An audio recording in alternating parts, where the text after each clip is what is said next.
Greetings, welcome to GPT, which is called Grace People's Talk. நம்ம நிறைய episode இப்போ பண்ணிகிட்ருக்கோம். ஒரு எபிசோடு எஸ்தரில் பண்ணினோம், அதுக்கப்புறம் ஃபேமிலியை பற்றி பேசினோம். இன்றைக்கி நம்ம பண்ண போகிற எபிசோடு வந்து பிரசங்கி அப்படின்ற ஒரு புஸ்தகத்தை பற்றி. இந்த புஸ்தகம் வேதாகமத்தில் எதுக்காக இருக்குது, கர்த்தர் இது மூலியமாக நமக்கு என்ன சொல்ல வராரு, இதை எப்படி படிக்கலாம், எப்படி புரிஞ்சிக்கலாம் அப்படின்றத பற்றின ஒரு எபிசோட். மேபி நம்ம ஒவ்வொரு அதிகாரமாக அந்த இதில் போகாமல் இருந்தாலும் கூட அதனுடைய சுருக்கம் என்ன, கதை சுருக்கம் என்ன, அதை எந்த மாதிரி அப்ரோச் பண்ணலாம், எந்த மாதிரி படிக்கலாம் அப்படின்றது குறித்த ஒரு episode. So I am pastor Guru, with me my wife Nalini. You must have seen us in several episodes. And வேறு ஏதாவது டாபிக் உங்கள் மைண்டில் ஓடிக்கிட்டு இருந்தால், மேபி இந்த டாப்பிக்கை பற்றி பேசலாம், நீங்கள் பேசினா நல்லா இருக்கும் பைபிளில் இருந்து அப்படின்னு இருந்ததுன்னு, please leave in your comments and we will take up that topic. அதை பற்றி நம்ம கண்டிப்பாக பேசலாம். ஸோ பிரசங்கி அப்படின்ற ஒரு புஸ்தகம் வந்து என்னென்னு பார்த்தீங்கன்னா, இது வந்து மோனோலாக் அப்படிம்பாங்க. இது ஒரு நபரினுடைய பேச்சு மட்டும்தான், டயலாக் கிடையாது. வெரஸ் யோபில் வந்து பார்த்தீங்கன்னா டயலாக் இருக்கும். யோபு ஒன்று பேசுவான், யோபோட ஃப்ரெண்ட்ஸ் ஒன்று சொல்லுவாங்க, மறுபடியும் யோபு பேசுவான், அது வந்து டயலாக்.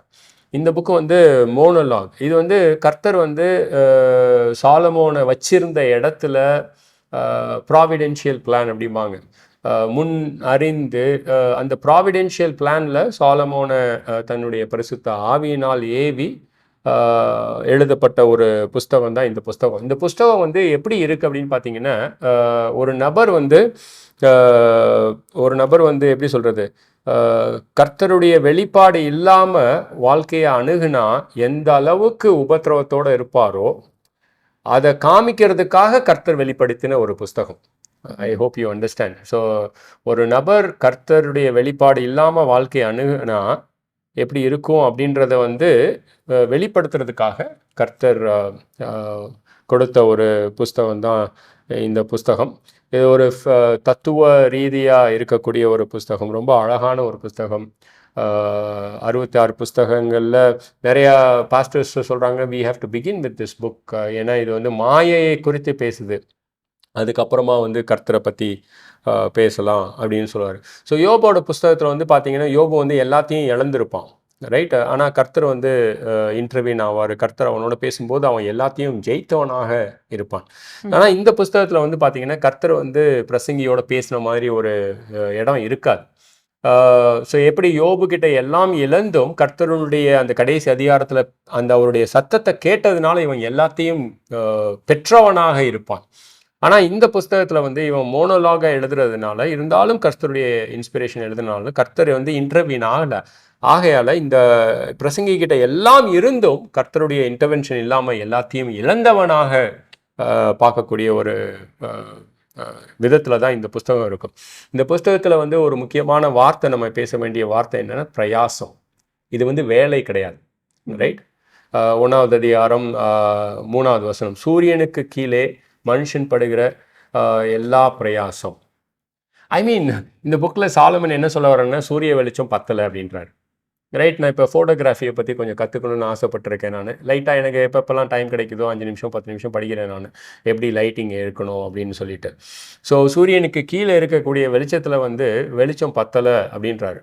எல்லாமே பிரயாசம், எல்லாமே மாயையாக இருக்குது அப்படின்னு. ஸோ அப்போ வேறு என்ன வெளிச்சம் தான் உனக்கு வேணும் பிரசங்கி அப்படின்னு கேட்டிங்கன்னா, சூரியனுக்கு மேலே இன்னொரு வெளிச்சம் இருக்கோ அப்படின்னு. மேபி அந்த வெளிச்சத்திலேருந்து நம்ம பார்த்தா, எப்படி நிக்கோதேமு வந்து இயேசு கிறிஸ்து சொன்னால், நீங்கள் பரலோகத்திலிருந்து வந்தவர், அதனால் மேபி பரலோகத்திலிருந்து கீழே பார்க்கக்கூடிய வெளிச்சம் அது எப்படிப்பட்ட வெளிச்சமாக இருக்கும்? அது ஆதி ஆகமத்தினுடைய வெளிச்சமாக இருக்கும். சூரியன் படைக்கிறதுக்கு முன்னாடி இன்னொரு வெளிச்சம் இருந்தது, அந்த வெளிச்சத்திலேருந்து பார்த்துருந்தா லைட் எஃபெக்ட்ஸ் கொஞ்சம் நல்லா இருக்கும், பிக்சர்ஸ்லாம் நல்லா தெரிஞ்சிருக்கும், ரைட்? ஃபோட்டோகிராஃபி ஆங்கிள்லேருந்து பேசுகிறேன் நான். ஆனால் சூரியனுக்கு கீழே இருக்கிற அந்த கொஞ்சம் வெளிச்சத்தில் பார்க்கும் பொழுது எல்லா பிரயாசமும் மாயை, எல்லா பிரயாசமும் மாயை. ஸோ அந்த வேர்டு பிரயாசம் அப்படின்றது வந்து என்னுடைய வாழ்க்கையினுடைய அர்த்தத்துக்கு கண்டுபிடிக்கிறதுக்காக நான் என்ன செய்கிறேனோ அது எல்லாமே பிரயாசம். கிட்டத்தட்ட 4-5 பிரயாசம் பேசுகிறோம் இந்த இடத்துல. எல்லா பிரயாசமும் மாயையாய் முடிகிறது அப்படின்னு ஆரம்பித்த ஒரு புஸ்தகம் தான். So let's talk about it.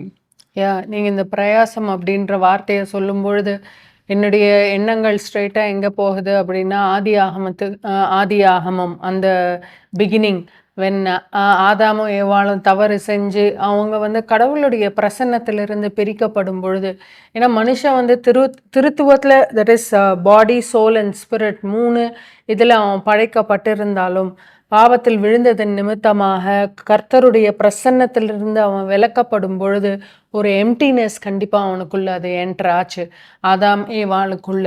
But அதை நான் இன்னும் ஒரு ஜெனரேஷன் தள்ளி பார்க்கும்பொழுது காயின் அவன் வந்து கடவுளை முழுமையாக மறுதளிச்சு எனக்கு வந்து நீங்க சொல்ற வழி வேணாம், நான் வைக்கிற வழிதான் எனக்கு வாழ்க்கையில வேணும் அப்படின்னு சொல்லிட்டு அவன் வந்து கடவுளுடைய பிரசன்னத்திலிருந்தே விலகி போய் ஒரு பட்டணத்தை நியமிச்சான் அப்படின்னு. அப்ப அவன் ஒரு குடும்பத்தை வாழ்ந்தான்.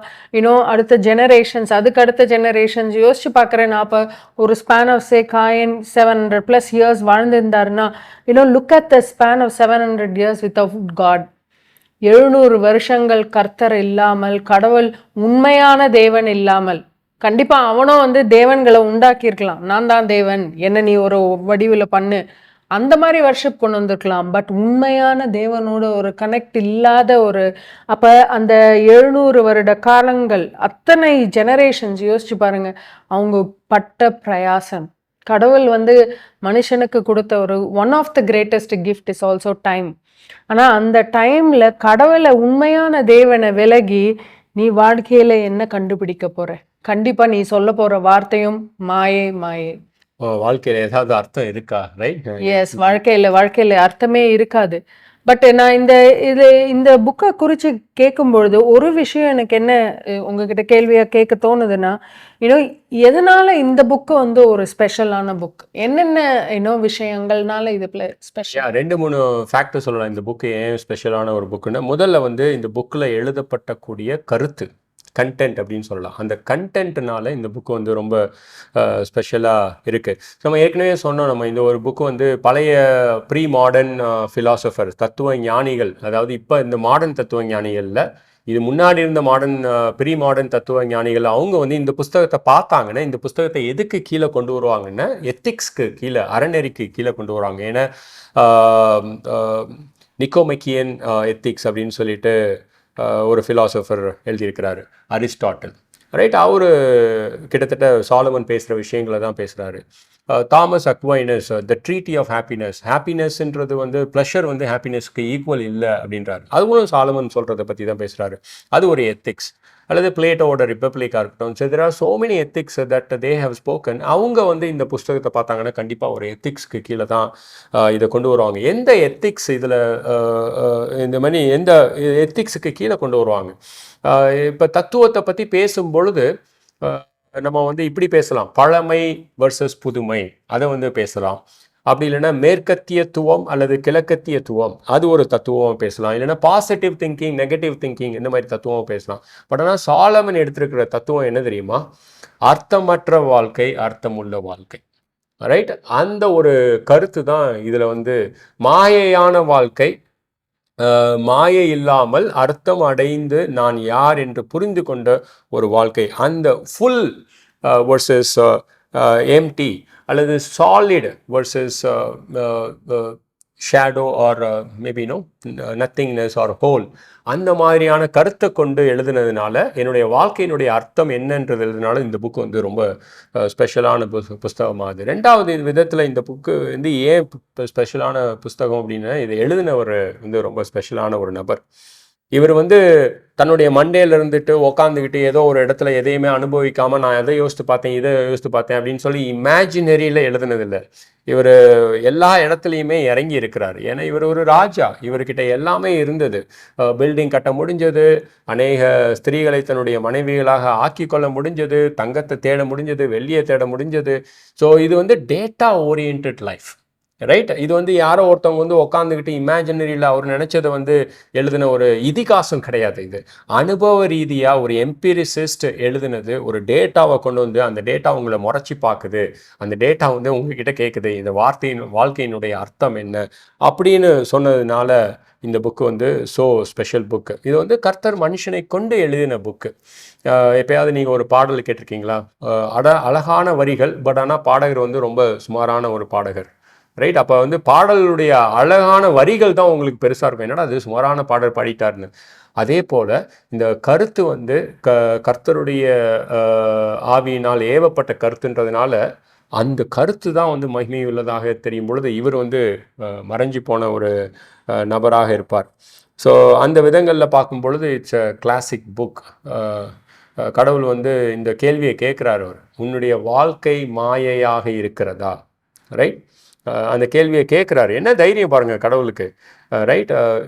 ஆர் இன்னொரு விதத்தில் பார்க்கணுன்னா கடவுள் எந்த அளவுக்கு ஞானியாக இருக்கார் பாருங்கள். இந்த கேள்வி கேட்காம ரெஸ்ட் ஆஃப் த பைபிளை எழுத முடியாது.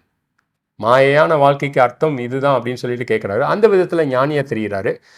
அதே சமயத்தில் இந்த கேள்வியை கேட்குறாரு அண்ட் தென் பதிலை கொடுக்குறாரு. அந்த விதத்துலேயும் ஞானியாக இருக்கார். கேள்வியே கேட்காம அவர் பதில் கொடுத்துருந்தாருன்னு வச்சு சம்டைம்ஸ் நமக்கு பதிலே புரியாது. ஸோ மாயை அப்படின்றத வந்து நம்மளை முறைச்சி பார்க்குது அப்படின்னு சொல்லிட்டு கடைசியில் ரெஸ்ட் ஆஃப் த புக்ஸில் வந்து இயேசு கிறிஸ்து நம்மை ரட்சிக்க வந்தவர் அப்படின்னு சொல்லக்கூடிய ஒரு விதத்தில் எழுதப்பட்டதுனால இந்த புக்கு ஸோ ஸ்பெஷல் புக். இன்னும் இப்போ ஒரு மனுஷன் சொல்கிறான்னு வச்சுக்கோங்களேன், நான் வந்து ஒரு நேர்மையான வாழ்க்கை வாழறேன் அப்படின்ட்டு. அந்த நேர்மை அப்படின்றது வந்து அவங்களுடைய காண்டாக்டை வச்சுருக்கலாம்.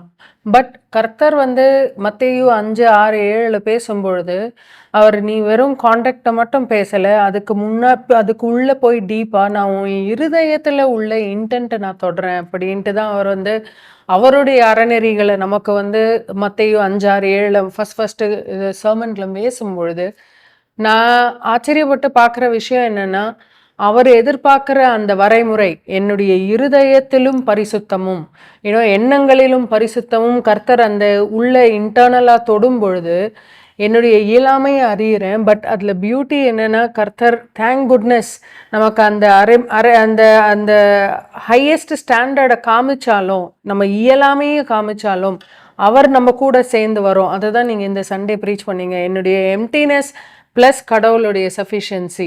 ஐ திங்க் அந்த ஒரு காலகட்டத்தில் நம்ம பிறந்திருக்கோம்.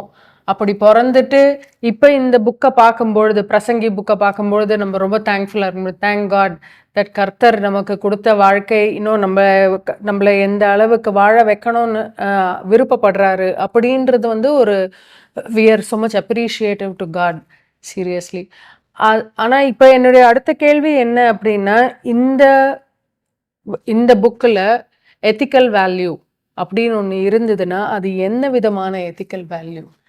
ஸோ நம்ம ஏற்கனவே பேசணும், தத்துவ ஞானிகள், பழைய தத்துவ ஞானிகள் இந்த புஸ்தகத்தை பார்த்தாங்கன்னா எத்திக்ஸ் அப்படின்ற ஒரு கேட்டகரியில் தான் வந்து இந்த புஸ்தகத்தை கொண்டு வந்து வைப்பாங்க. ஸோ நிறைய ethics, Nicomachean ethics by Aristotle. So அவர் என்ன சொல்கிறாரு, ப்ளஷர் தான் உங்களுடைய வாழ்க்கை இல்லை, வேறு நீங்கள் இம்ப்ரூவ் ஆகணும் அப்படின்ற விதத்தில் எழுதுகிறாரு. ஸோ இந்த இடத்துல வந்து எத்திக்ஸ் அறநெறி அப்படின்னு பார்க்கும் பொழுது இந்த இடத்துல எந்த அறநெறி பேசப்படுதுன்னா வாழ்க்கையினுடைய அர்த்தம். இப்போ வாழ்க்கையினுடைய அர்த்தத்தை நீங்கள் எப்பயாவது அறநெறியாக பார்க்குறீங்களா? வாழ்க்கையினுடைய அர்த்தத்தை வந்து ஹையஸ்ட் வேல்யூ, அதிகமான மதிப்புள்ளதாக பார்க்குறீங்களா? அந்த ஒரு எத்திக்ஸை வந்து இந்த புஸ்தகத்தில் பேசுகிறார். சிஎஸ் லூயிஸ் அப்படின்றவர் வந்து ஒரு ஃபிலாசபர். அவர் வந்து என்ன சொல்கிறாருன்னா, இந்த புக்கில் வந்து ஒரு பெரிய கேள்விக்கு பதில் இருக்குது அப்படின்றாரு. அவருடைய இல்லஸ்ட்ரேஷன் நான் கடன் வாங்கி இப்போ பேசுகிறேன் நான். அவர் என்ன சொல்கிறாருன்னா, இந்த புக்கில் வந்து நிறையா படகுகள், நிறைய கப்பல்கள் வந்து கடலில் இருந்ததாம். ஸோ ஒரு கப்பலில் உள்ளவங்க வந்து இன்னொரு கப்பலில் உள்ளவங்கள்ட்ட சொன்னாங்களாம், என் கப்பலும் உன் கப்பலும் மோதிராது, நீ பார்த்து போய்க்கோ, நான் பார்த்து போய்க்கோ அப்படின்றாங்க. ஸோ அது என்னன்னு கேட்டிங்கன்னா சோஷியல் எத்திக்ஸ். நீனும் நல்லா இருக்கணும், நானும் நல்லா இருக்கணும், அதை பற்றி நிறைய பேர் எழுதுகிறாங்க. இன்னொரு விதத்தில் சிஎஸ் லூயிஸ் என்ன சொல்கிறாருன்னா, நம்ம போகிற கப்பல் எல்லாம் முழுகிடக்கூடாது, நம்ம ரொம்ப கவனமாக இருக்கணும் அப்படின்னு. அது வந்து என்னென்னா இண்டிவிஜுவல் எத்திக்ஸ். நான் எப்படி கேரக்டர் ஃபார்மேஷன் பண்ணுறது, அதை பற்றியும் நிறைய எழுதியிருக்கிறாங்க. பட் ஆனால் இன்னொரு கேள்வி சிஎஸ் லூயிஸ் கேட்குறாரு, கப்பல்லாம் ஏன் கடலில் இருக்குதுன்னு தெரியுமா உங்களுக்கு அப்படின்றாரு. அதுவும் இல்லாமல் இந்த கப்பல்லாம் எங்கே போகுதுன்னு தெரியுமான்னு, அது ஒரு பற்றி பேசலாமே அப்படின்னு பார்த்தீங்கன்னா, வாழ்க்கையினுடைய அர்த்தம், ஆரம்பம் எங்கே வந்தது, முடிவு எங்கே இருக்குது, யாருடைய கையில் இருக்க அப்படின்றத வந்து இந்த எத்திக்ஸ் வந்து இந்த புஸ்தகம் வந்து பேசுது. கடைசியாக வந்து பார்த்திங்கன்னா வந்து பிரசங்கி 12வது அதிகாரம், த லாஸ்ட் 2 verses, அதில் வந்து சாலமன் சொல்லுவார், காரியத்தின் கடை தொகையாக, ஐ மீன் இந்த சம்மரி மேட்டர் நான் என்ன சொல்ல வரேன் அப்படின்னு பார்த்தீங்கன்னா, தேவனுக்கு பயந்து அவருடைய கற்பனைகளை கைக்கொள். கர்த்தர் என்று ஒருவர் இருக்கிறார்.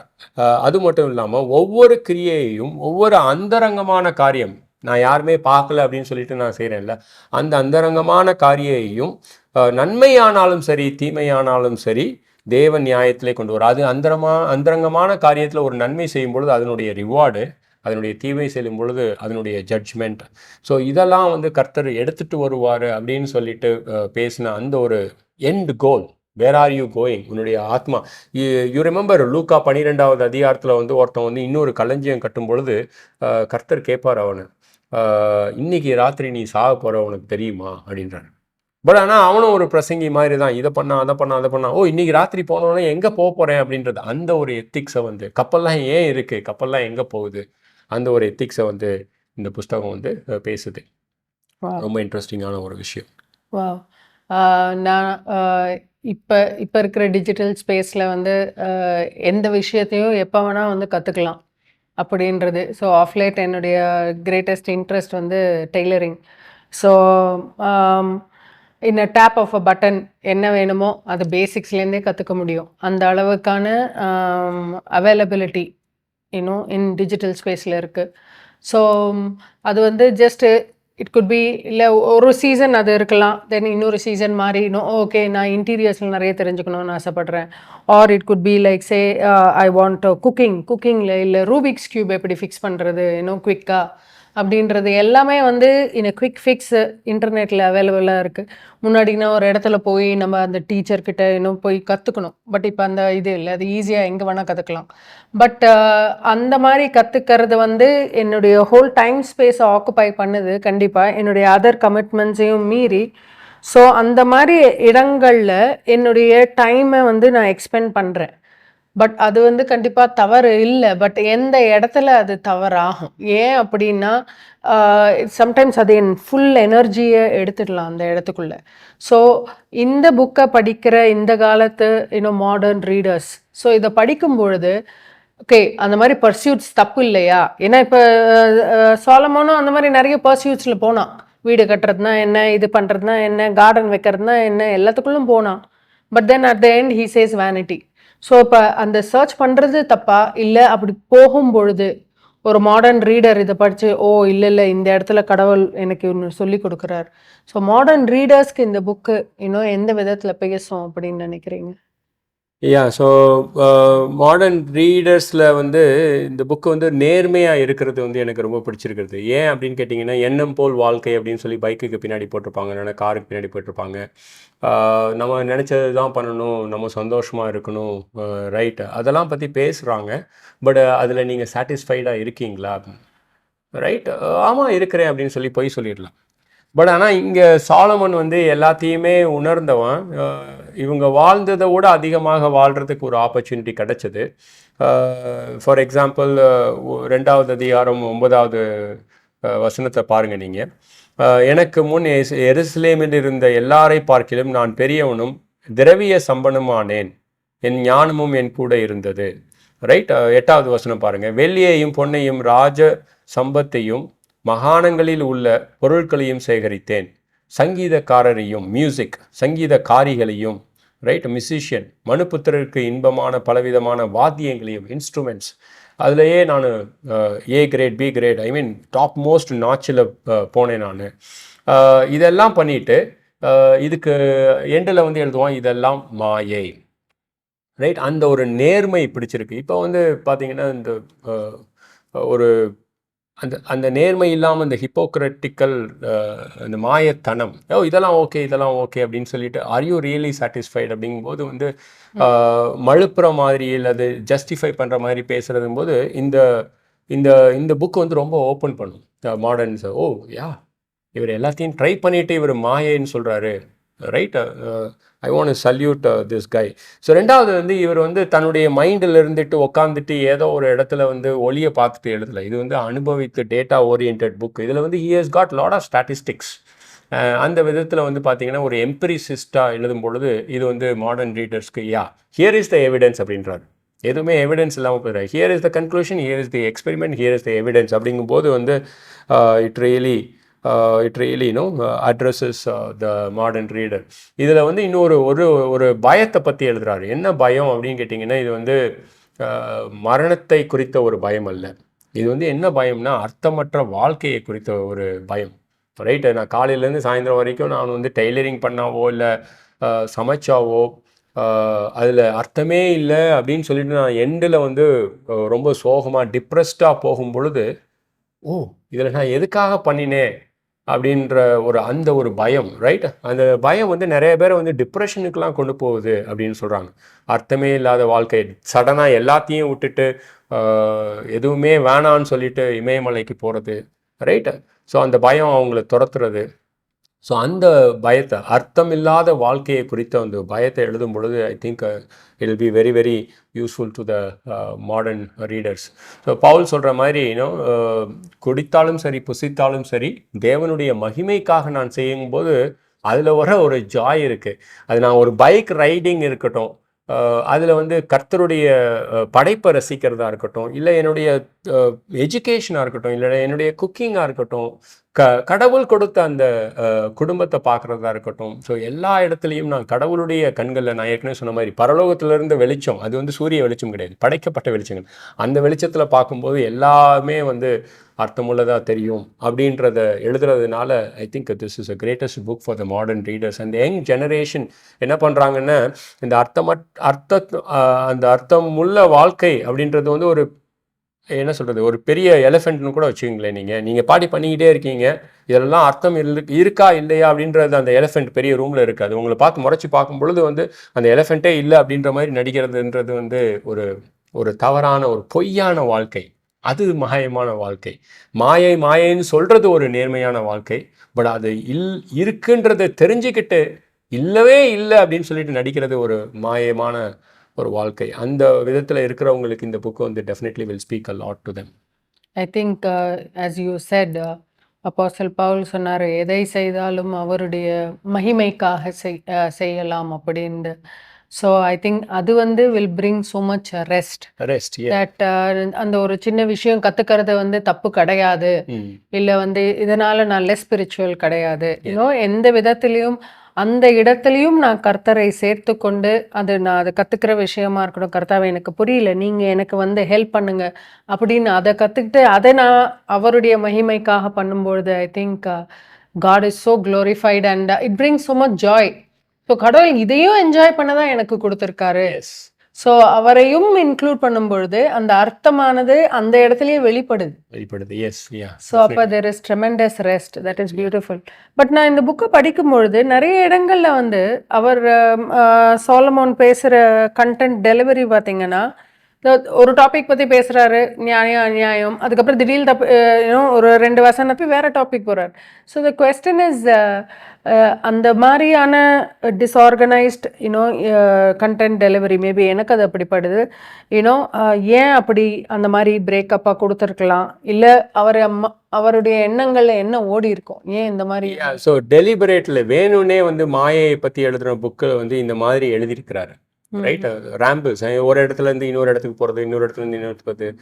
ஸோ அதாவது என்ன சொல்கிறது, வன்மையை பற்றி ஒரு புக்கு எழுதுனான்னு வச்சுங்களேன், அது படிக்கும்போதே வந்து வன்மையாக இருக்கணும். இல்லை அன்பை பற்றி ஒரு புக் எழுதுனா படிக்கும்போது ரொமான்டிக்காக ஃபீல் பண்ணணும்.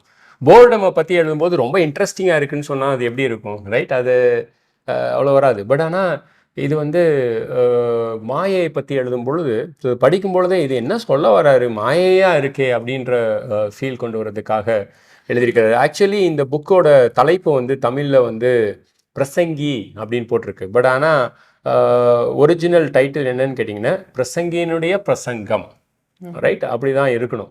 ஸோ ஹோமிலெட்டிக்ஸ்ன்றது என்னது, ப்ரீச்சிங்கில் எங்களுக்கு ஒரு 3 ரூல்ஸ் சொல்லி கொடுப்பாங்க. நீங்கள் என்ன சொல்ல போகிறன்றதை முதல்ல சொல்லிவிடு, நீ என்ன சொல்ல போகிறன்றதை அப்புறமா எக்ஸ்பிளைன் பண்ணு, நீ என்ன சொன்ன அப்படின்றத ஒரு இடத்துல சொல்லிவிடு அப்படிம்பாங்க. ஸோ அந்த 3 பாயிண்ட்டை தான் வந்து இவர் எடுத்துகிட்டு போகிறாரு. ஸோ நீங்கள் ஃபஸ்ட்டு அதிகாரம் 2வது வசனத்தில் பார்த்தீங்கன்னா மாயை அப்படின்றாரு. மாயை எல்லாம் மாயை என்று பிரசங்கி சொல்லுகிறான். ஸோ இந்த இடத்துல 3 டைம் தான் வருது, பட் ஆக்சுவலி ஒரிஜினல் லாங்குவேஜில் 5 டைம் மாயை மாயின். ஸோ அப்போ என்ன சொல்றாரு, நான் மாயையை பற்றி பேச போகிறேன் அப்படின்றாரு. மிச்சம் உள்ள 12 அதிகாரத்தில் வந்து அதை பற்றி எக்ஸ்பிளைன் பண்ணுறாரு. கடைசியாக 12வது அதிகாரம் 8வது வசனத்தில் வந்து பார்த்தீங்கன்னா, மாயை மாயே எல்லாம் மாயே என்று பிரசங்கி சொல்கிறார். நான் என்ன சொல்ல போகிறேன்றதை சொல்கிறாரு, அப்புறம் அதை எக்ஸ்பிளைன் பண்ணுறாரு, அப்புறம் நான் என்ன சொன்னேன் அப்படின்றாரு. In fact it is one of the best homiletical delivery அப்படின்னு கூட சொல்லலாம். அந்த இடத்துல வந்து ப்ரீச்சர் வந்து இன்டென்ஷனலி ரேம்பிள் பண்ணுறது தெரிய வருது. ஆனால் கடைசி பாயிண்ட் என்னென்னா 13, 14 தான் ரொம்ப இம்பார்ட்டண்ட்டான ஒரு பாயிண்ட்டு. நான் படிக்கிறேன் கேளுங்க. காரியத்தின் கடைத்தொகை. இந்த புக்கினுடைய எண்டில் நான் என்ன சொல்ல வரேன்னா, தேவனுக்கு பயந்து அவருடைய கற்பனைகளை கைக்கொள், எல்லா மனுஷர் மேல் விழுந்த கடமை இதுவே.